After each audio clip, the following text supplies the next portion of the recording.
అందరికీ నమస్కారం. దక్షిణాయనం గ్రీష్మ ఋతువు, ఆషాఢమాసం, కృష్ణపక్షం, ఏకాదశి, రోహిణి నక్షత్రం. ఈరోజు చాలా విశేషమైన రోజు. ఈరోజు అందరూ కూడా ఓం వాసుదేవాయ నమః అనే నామాన్ని జపించాలి. శ్రీకృష్ణ వాసుదేవ అనేది శ్రీకృష్ణుని పూర్తి పేరు. అయితే మంత్రబలంలో భాగంగా ఈరోజు అందరూ కూడా ఓం వాసుదేవాయ నమః, ఓం వాసుదేవాయ నమః అనే నామాన్ని జపించి శ్రీకృష్ణుల అనుగ్రహాన్ని పొందాలి. శ్రీకృష్ణ అనుగ్రహం ఉంటే ఖచ్చితంగా మనకి ధర్మంలో విజయం ప్రాప్తిస్తుంది. ఎవరి చేతిలోనైనా మోసపోయి బాధపడుతూ ఏదో తెలియని విధంగా కృంగిపోతూ ఉంటే కృష్ణనామం జపించడం వలన క్రమంగా ఆనందాన్ని పొందుతారు. రాత్రిపూట నిద్ర రాకపోతే మధురాష్టకాన్ని చదవాలి. ప్రతిరోజు రాత్రి గర్భిణీ స్త్రీలు మధురాష్టకాన్ని చదువుతూ ఉంటే ఆరోగ్యవంతమైన, అందమైన మరియు తెలివైన పిల్లలు జన్మిస్తారని శాస్త్రం. అదేవిధంగా మనం కూడా ఈరోజు శ్రీకృష్ణుని వారి నామం జపించడం వలన శ్రీకృష్ణుని అనుగ్రహం ప్రాప్తిస్తుంది. పైగా ఈరోజు ఏకాదశి. అసలు ఏకాదశి ఎందుకు ఆచరించాలి అంటే, ఈ కాలంలో సన్నగా ఉన్నవారు, లావుగా ఉన్నవారు ఫ్యాటీ లివర్తో బాధపడుతున్నారు. అసలు ఫ్యాటీ లివర్ అంటే మనం తిన్న ఆహారం కడుపులో పేగుల దగ్గర ఉండి అన్ని అవయవాలకి పంపిస్తుంది. అయితే కొన్ని ఆయిల్ పదార్థాలు తినడం వలన ఆ ఆయిల్ ఏదైతే ఉంటుందో అది ఒక చోట లేయర్లా లివర్కి అంటుకొని ఫ్యాట్లా తయారైపోతుంది. దీని వలన డైజెషన్ ప్రాబ్లం, ఇంకా హార్ట్ ప్రాబ్లమ్స్ కూడా వస్తూ ఉంటాయి. ఈ కాలంలో చిన్న వయసులోనే హార్ట్ ప్రాబ్లమ్స్ వస్తూ ఉన్నాయి. అయితే ఎవరైతే ఏకాదశి ఉపవాసాలు చేస్తారో వారికి ఫ్యాటీ లివర్ ఉండదు. ఏకాదశి ఉపవాసాలు ఎవరు ఆచరించాలి అంటే, పూర్వంలో 2 వర్గాలు ఉండేవట. అంటే కొన్ని వృత్తులు, టీచర్స్, బిజినెస్, ఇలా వీటికి సంబంధించిన వాళ్ళకి శారీరక శ్రమ అనేది తక్కువగా ఉంటుంది. కాబట్టి అలాంటి వారు ఆహార పదార్థాలు తీసుకోకుండా నీళ్లు మాత్రమే సేవించి నెలకి 2 రోజులు పరిపూర్ణంగా ఏమీ తినకుండా నీరు మాత్రమే సేవిస్తూ ఉంటే ఫ్యాటీ లివర్ వచ్చేది కాదట. అలా పూర్వంలో శారీరక శ్రమ ఎవరైతే చేస్తూ ఉంటారో వారికి వారు చేసే కష్టం వలన ఫ్యాటీ లివర్ వచ్చేది కాదట. అయితే ఈ రోజుల్లో చాలామంది ఆకలి లేకపోయినా టైంపాస్గా ఏదో ఒకటి తింటూనే ఉంటున్నారు. దీని వలన కూడా ఫ్యాటీ లివర్ అనేది వస్తుంది. ఇలా శరీరానికి ఆహారాన్ని ఎంత తినాలి అనేది మరియు ఏం తినాలి అనే పద్ధతి లేకపోవడం వలన ఫ్యాటీ లివర్ అనేది వస్తుంది. అయితే ఫ్యాటీ లివర్ ఉన్నవారు నెలకి 2 రోజులు ఏకాదశి రోజు నీరు మాత్రమే సేవించి ఉపవాసం చేయడం అలవాటు చేసుకుంటే ఫ్యాటీ లివర్ ప్రాబ్లం తగ్గిపోతుంది. చాలామంది వారానికి 3-4 రోజులు ఉపవాసాలు చేస్తూనే ఉంటారు. దీని వలన ఆరోగ్యం పాడైపోయి ఆయుష్ తగ్గిపోతుందట. ఇది అందరూ గమనించాలి. ఉపవాసం ఇలానే చేయమని ఏ శాస్త్రంలోనూ చెప్పబడలేదు. శాస్త్రం అనేది సత్యం, కానీ శాస్త్రీయం మూఢనమ్మకం. కాబట్టి శాస్త్రాన్ని గౌరవించండి, శాస్త్రాన్ని అర్థం చేసుకొని పాటించండి.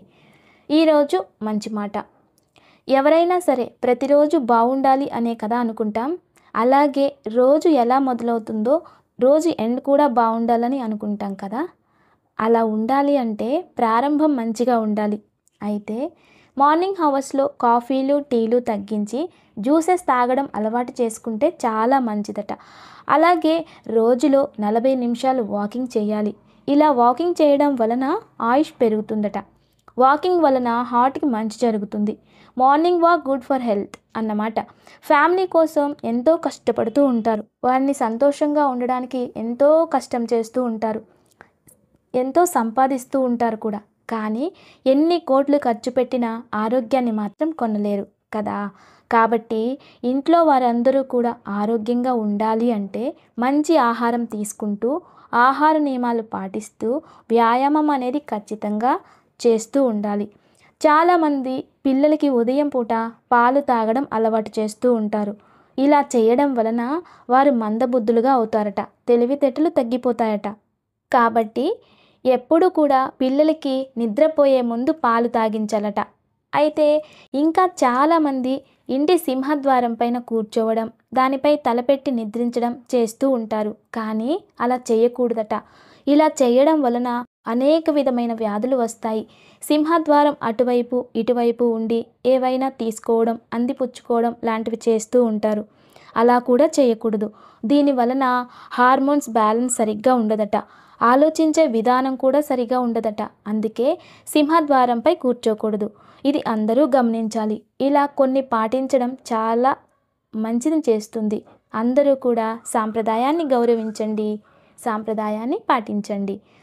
అయితే ఏ ఇంట్లో సింహద్వారం పైన గజలక్ష్మి ఫోటో ఉంటుందో ఆ ఇంట్లో ధనానికి లోటు ఉండదట. గజలక్ష్మి అంటే 2 చేతులతో తామర పువ్వులు ధరించి అభయహస్తంతో అమృత కలశంతో ఇరువైపులా ఏనుగులతో ఉంటుంది. ఈ గజలక్ష్మి అనేది మీరు తిరుపతిలో చూసినట్లయితే తిరుపతిలో జయ విజయులకి మధ్యలో మొదటి ద్వారం పైన గజలక్ష్మి అమ్మవారు ఉంటారు. ఇది అందరికీ తెలిసే ఉంటుంది. అందుకే అక్కడ ధనాకర్షణ ఉంటుందట. కాబట్టి ఇంట్లో సింహద్వారం పైన గజలక్ష్మి ఉండేలా ఏర్పాటు చేసుకోవాలి. మరియు తూర్పు పడమరల వైపు ఉన్న డోర్స్ పైన దేవతలు ఉండొచ్చు అనేది శాస్త్రం. కానీ ఉత్తర దక్షిణాల వైపు ఉన్న డోర్స్ మీద ఎలాంటి దేవతల బొమ్మలు ఉండకూడదు. ఇది అందరూ గమనించాలి. ఎందుకంటే దిక్కులను బట్టి శక్తులను ఆకర్షించే గుణాలు కూడా ఉంటాయట. కాబట్టి దీనిని అందరూ గ్రహించి పాటించాలి. ఇక ఈరోజు దివ్య పూజ. రేపు గురువారం ఉదయం మృగశిర నక్షత్రం ద్వాదశి గడియలు. ఈరోజు గురువులకి విశేషంగా ఆచార్యుల పూజ అనేది చేస్తారు. ఏకాదశి రోజు ఉపవాసం ఉండి మరుసటి రోజు ఉదయాన్నే బ్రాహ్మణులను ఇంటికి పిలిచి వారికి స్వయంపాకం ఇవ్వడం, పాదపూజ చేయడం, గురు ఆరాధన ఇవన్నీ చేస్తారు. అయితే రేపు ఉదయాన్నే లవంగం నూనె కొంచెం తీసుకొని నెయ్యితో కానీ కొబ్బరి నూనెతో కానీ విప్ప నూనెతో కానీ కలిపి 2 ప్రమిదలలో ఒత్తులు వేసి ఒక ఆకుపై పెట్టి లేదా ఒక ప్లేటులో కానీ పెట్టి చుట్టూ పసుపు కుంకాలతో అలంకరించి దీపాలు వెలిగించి గురువులకి అంటే దత్తాత్రేయ, దక్షిణామూర్తి లేదా మీరు ఆరాధించే ఏ గురువుల ముందైనా ఆ దీపాలతో హారతి తీసి దేవుని ముందు పెట్టి సమర్పించి గురుపాదుకా స్తోత్రాన్ని కానీ దత్త చాలీసా కానీ చదివితే ఖచ్చితంగా గురుబలం ప్రాప్తిస్తుంది. గురు అనుగ్రహం పొందుతారు. అదే ఈ దీపాన్ని గణపతి ముందు పెట్టి గణపతి రుణ విమోచక స్తోత్రాన్ని చదువుకుంటే అప్పుల బాధలు తగ్గుతాయి. తప్పక ఆచరించండి. ఇక ఈరోజు దివ్యమైన యోగక్షేమం. పూర్వార్జిత కర్మలు తగ్గేందుకు ఈరోజు సాయంత్రం విష్ణు దైవాన్ని పారిజాత పుష్పాలతో కానీ లేదా శంఖం పూలతో కానీ పూజించాలి. ఇవి లభించకపోతే ఏ పుష్పాలతోనైనా పూజించవచ్చు. అలా పూజించి విష్ణు సహస్రనామ స్తోత్రాన్ని కానీ శ్రీహరి స్తోత్రాన్ని కానీ లేదా విష్ణువుకు సంబంధించిన ఏ స్తోత్రాన్నైనా కానీ పఠించి క్షీరాన్నాన్ని స్వామివారికి నైవేద్యంగా సమర్పించాలి. నమస్తే. Thanks for watching.